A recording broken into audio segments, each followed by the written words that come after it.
Miot Patrice Jacquet, a U.S. Navy veteran, did not think twice about helping an American military contractor with a dangerous mission in his native Haiti. The company, Studebaker Defense, had an impressive pedigree. Its board is run by Wesley K. Clark, a retired American general and a former NATO Supreme Allied Commander. But instead of helping wrest Haiti back from gangs, the operation collapsed. The American team was forced to leave early.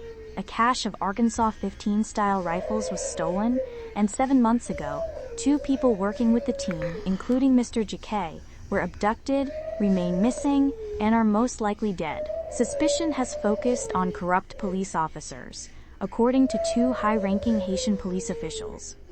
With Haiti engulfed in gang-fueled violence and other nations largely unwilling to send significant military aid, the government says it has no choice but to turn to private defense contractors, including the Blackwater founder Eric Prince, to regain control of the country.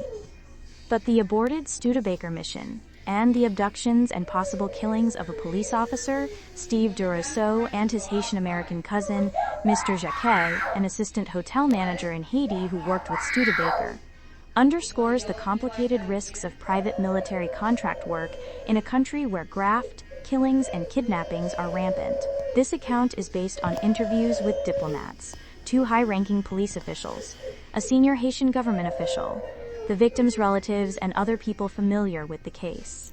Many of them spoke on the condition of anonymity because of grave concerns about their safety, and a sense that the case leads to the highest levels of power in Haiti. For months, the kidnappings of Mr. Durousseau and Mr. Jacquet, a father of 8 who once served at the U.S. Navy base at Guantanamo Bay, barely made a ripple in Haiti. The senior Haitian government official said the authorities believed high-ranking members of the Haitian National Police working with gangs were behind the abductions, perhaps in retaliation for a failed attempt overseen by Studebaker to capture a notorious gang leader. The Haitian government did not respond to repeated requests for comment. The police chief, Normil Rameau, in a brief comment, vowed to investigate, quote, to the end. Studebaker arrived in Haiti late last September to a country in chaos after the 2021 assassination of President Jovenel Moïse. Even worse violence exploded in early 2024 when a coalition of rival armed groups banded together in coordinated attacks. Gary Conille, then the prime minister, faced a daunting task: reduce killings and elect a new president. He quietly turned to Studebaker, a reputable defense and intelligence company with 2 retired American generals on its board, including Mr. Clark, who had been involved in planning the 1994 U.S. invasion of Haiti and ran the U.S. Southern Command. For around $150,000 a month, Studebaker sent about 10 former U.S. soldiers to train Haitian police officers. The goal was to teach a special police unit international standards and tactical proficiency, the company said in a statement. But the Studebaker team encountered resistance. It was once fired upon by the Palace Guard, according to 3 people familiar with the episode. The men Studebaker hired initially stayed at the Caribe Hotel in a suburb of Port-au-Prince, the capital, where most government gatherings are held and where Haiti-based UN employees live. Mr. Jacquet, the hotel's night manager, whom the Studebaker team had hired to assist with logistics, found them a luxury villa to rent nearby. Known as a well-connected, smooth talker, Mr. Jacquet, 52, had a long career with the Navy and in the hospitality industry in South Florida. Proud of his new gig, Mr. Jacquet introduced his son Isaac, a U.S. Army veteran, to the Studebaker team over a video call. "I asked what they were doing," said Isaac Jacquet, 24. "Just keeping people safe," they said.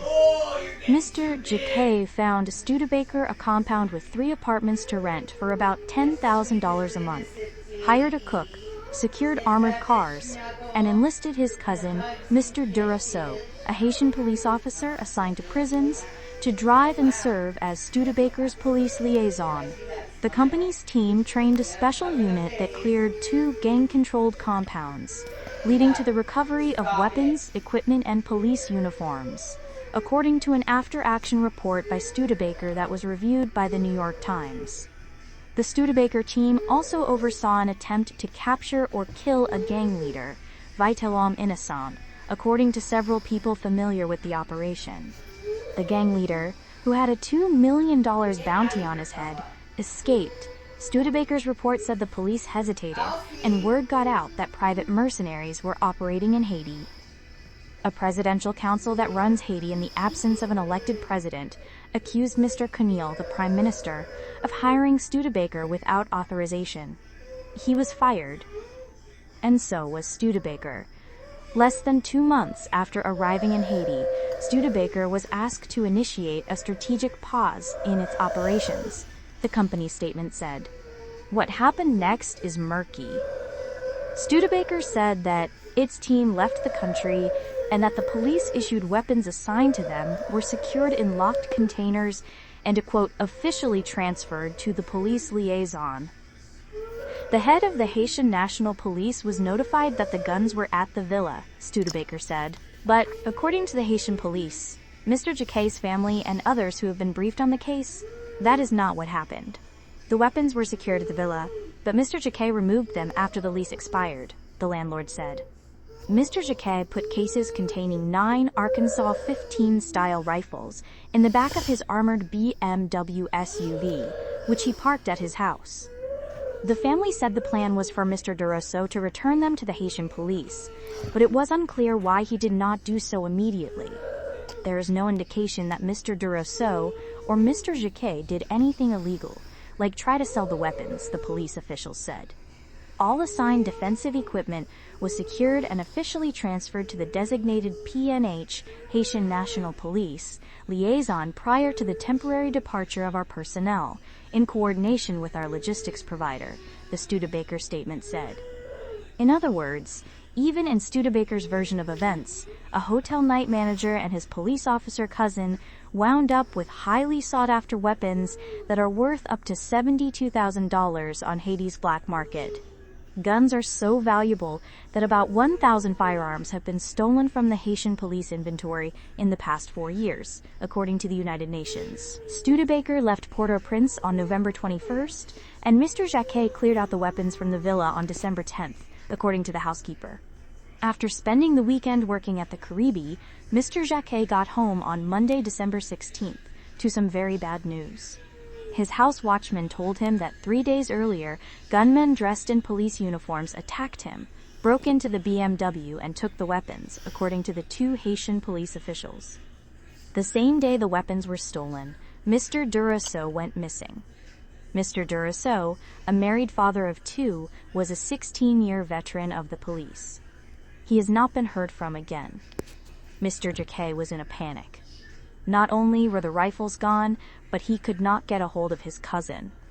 He hopped in a car with a friend and headed to meet Mr. Duroseau's sister, also a police officer, to see if she knew his whereabouts, Isaac Jacquet said. Shortly after Mr. Jacquet left his house in the Vivi Mitchell neighborhood of Port-au-Prince, armed men in 2 vehicles, including a Toyota Land Cruiser donated to the Haitian police by the U.S. State Department, opened fire on his car. The friend was shot, but survived, and Mr. Jacquet was abducted, the Haitian police said. There has been no news of him since. The police know the whereabouts of the Land Cruiser, have identified suspects in the case, and have issued summonses for them, but only the house watchman has been arrested, the 2 police officials said. The men who took the guns paid the house watchman to alert them when Mr. Jacquet got home, making him legally culpable as an accomplice, the police officials said.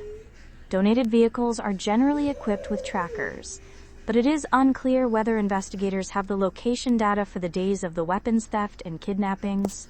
In an effort to bolster the struggling police agency, the U.S. government has provided nearly $250 million, including 159 vehicles to the Haitian National Police since 2021, the State Department said. Calling Haiti a, quote, complex operational environment, the State Department said that to avoid misuse of its donations, it vets the security forces who receive training and assistance. But for the families of the missing men, the blame rests with Studebaker. Studebaker conducted a sloppy op, Isaac Jacquet said. Studebaker's contract was troubled from the start, because in Haiti's deeply fractious government, few officials even knew about it, critics said. That secrecy prevented Studebaker from working with a variety of government officials on a coordinated exit plan, taking into account all possible contingencies, including safeguarding the custody of weapons. People familiar with the case said. Studebaker defended its work. Studebaker Group stands by the integrity of its mission and remains fully confident in the professionalism, accountability, and lawful conduct of its personnel, the company said in its statement. We categorically reject any implication or assertion to the contrary. Studebaker said that after the team left Haiti, its employees did not speak to Mr. Jacquet or his cousin and considered its business there concluded. Mr. Jacquet's family said it reached out to Florida legislators in the hopes of engaging U.S. law enforcement agencies. In an April letter to Senator Ashley Moody, Republican of Florida, the FBI's International Operations Division said disappearances of Americans abroad fell to the host country unless a criminal nexus to the United States is established. The FBI declined to comment.